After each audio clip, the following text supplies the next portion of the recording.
It's Wednesday, the 8th of December 2021. Welcome to the Fear and Greed Business Headlines, where we give you the top 5 business stories you need to know in just 5 minutes. I'm Michael Thompson, and good morning, Sean Aylmer. Morning, Michael.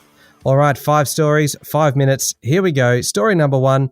Sean, the Reserve Bank is worried about the Omicron variant of COVID-19, but it doesn't think it's going to derail the economy. That's right, Michael. The Reserve Bank Board met yesterday, its final gathering until February next year.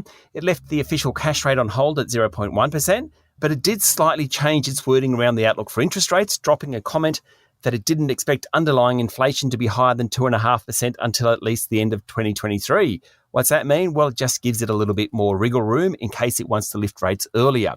Not that anyone's saying it's going to do anything too soon. The bank is upbeat about the economic recovery, confident that high vaccination rates and low interest rates will support the pickup. Households are spending more, businesses are investing more, and the economy is expected to be back to its pre-Delta path by the middle of next year. Bottom line in all this is that the official cash rate is still on hold. Your variable home rate won't rise, but market interest rates are creeping higher, and that means fixed interest rates will creep higher. Okay, good summary. Story number 2 this morning, Sean. If we wanted confirmation that the housing boom might be coming off the boil, then it looks like we have it. We sure do. Home buying intentions fell almost 28% last month and are 18% lower than a year ago, according to a report from the Commonwealth Bank, which of course is the biggest home lender in the country. Now, that comes from a very high starting point. We must take that into account.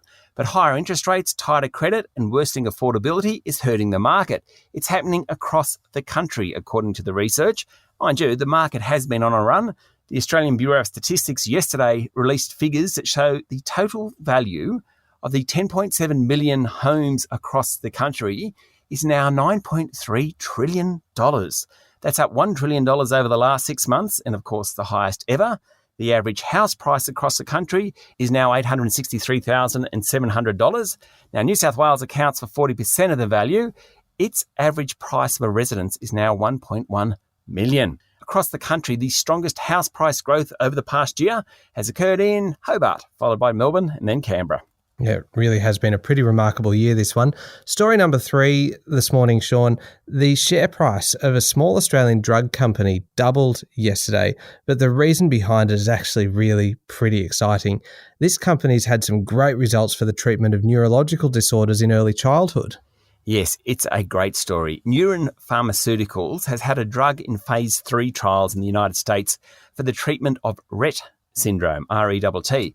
Rett syndrome afflicts kids from about the age of 6 months, and they gradually lose coordination, speech, and use of their hands. Symptoms can stabilise, but there is no cure. Now, the phase 3 trials have shown statistically significant benefits for the 187 patients, which means the drug will now go to the US regulator, the Food and Drug Administration. Neuron has partnered with US company Arcadia to develop the treatment, and Arcadia said patients recorded improvements in core symptoms like being able to respond to a choice or experiencing more freedom in their hand movements. That's a serious improvement in quality of life. Neuron's share price doubled yesterday on the news.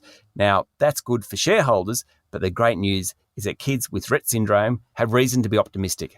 Yeah, no, it's pretty exciting news, isn't it? Story number 4 today, Sean, we are getting very close now to summer holidays, and for anyone thinking about booking a trip, now appears to be the time to do it because the competition watchdog says domestic airfares are at their lowest level since 2016. Yes, it's pretty exciting. All those airlines out there fighting for passengers. Now, the busiest routes are along the East Coast. That's Melbourne, Sydney, Brisbane. We now have 3 competitors in that, Qantas, Virgin and Rex.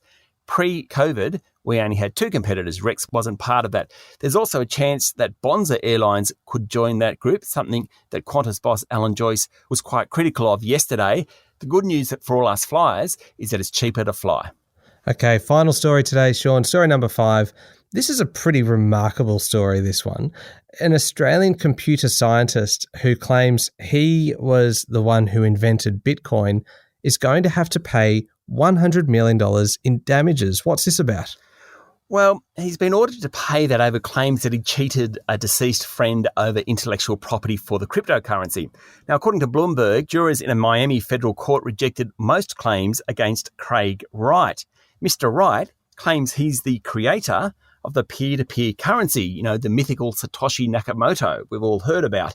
The brother of a computer security expert had made a claim worth around $70 billion against Mr. Wright, alleging he stole intellectual property in developing Bitcoin.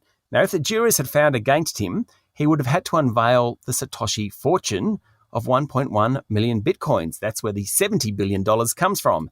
Now, of course, that's assuming he's Satoshi Nakamoto. Don't think this court case helped confirm exactly who Mr. Nakamoto is. We may never know, Sean. It might be one of those mysteries that lasts forever. Perhaps, and maybe that's best. Yes, indeed. All right, that's it. The top 5 business stories in 5 minutes. Thank you, Sean. Thank you, Michael. It's Wednesday, the 8th of December 2021. Remember to hit follow on the podcast, and if 5 minutes isn't quite enough, then you can find our longer podcast called Fear and Greed on your podcast platform. I'm Michael Thompson, and that was the Fear and Greed Business Headlines. Have a great day.